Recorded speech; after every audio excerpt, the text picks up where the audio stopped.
अति विनीत मृदु शीतल बानी, बोले रामु जोरे जुग पानी। सुनहु नाथ तुम सहज सुजाना, बालक बचनु करई नहीं काना। इस प्रकार सीता स्वयंवर में प्रभु श्री रामचंद्र जी के छोटे भाई लक्ष्मण जी भगवान परशुराम जी की बातों पर हंसते हैं। तब इस प्रकार प्रभु श्री रामचंद्र जी ने लक्ष्मण जी की तरफ तिरछी नज़र से देखा, जिससे लक्ष्मण जी सकुचाकर विपरीत बोलना छोड़कर गुरु विश्वामित्र जी के पास चले जाते हैं। तब प्रभु श्री रामचंद्र जी दोनों हाथ जोड़कर अत्यंत विनय के साथ कोमल और शीतल वाणी कह रहे हैं कि हे नाथ सुनिए, आप तो स्वभाव से ही सुजान हैं। आप बालक के वचन पर कान ना कीजिए, अर्थात उसे सुने को अनसुना कर दीजिए। बर रई बालको एक सुभाऊ, इन्हीं न संत विदुषहि काऊ। तेहि नाहि कछु काज बिगारा, अपराधी मैं नाथ तुम्हारा।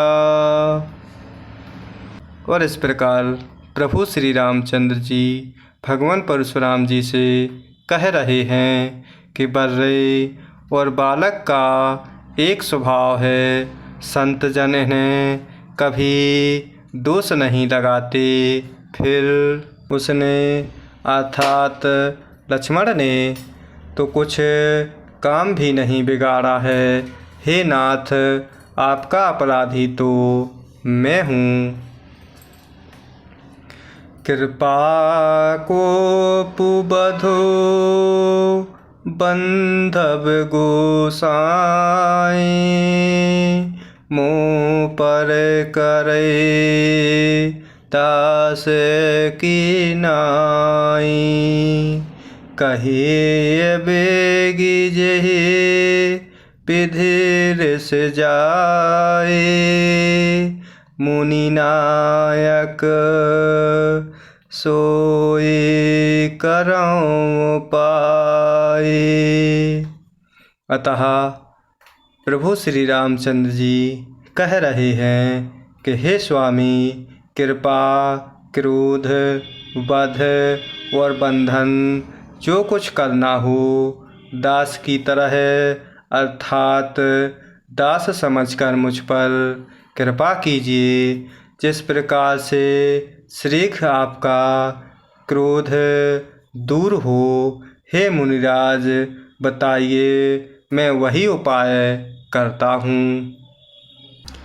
कहे मुनि राम जाए ऋषिकेश, अजय हूँ अनुज तव चितव अनैस। यही कै कंठ कुठारु न तीन्हा, तौ मैं काहे कोपु करि कीन्हा।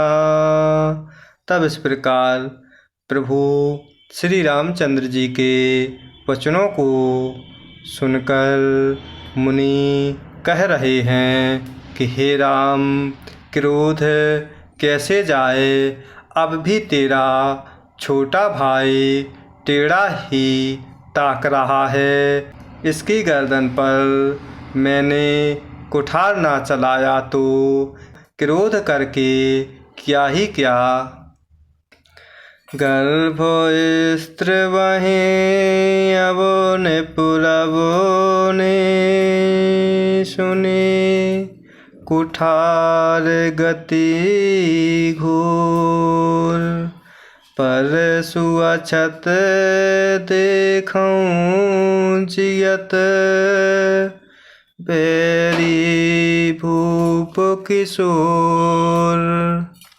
और इस प्रकार भगवान परशुराम जी कह रहे हैं कि मेरे जैसे कुठार की घोर करनी सुनकर राजाओं की स्त्रियों के गर्भ गिर पड़ते हैं। उसी फरसे के रहते मैं इस शत्रु राजपुत्र को जीवित देख रहा हूँ।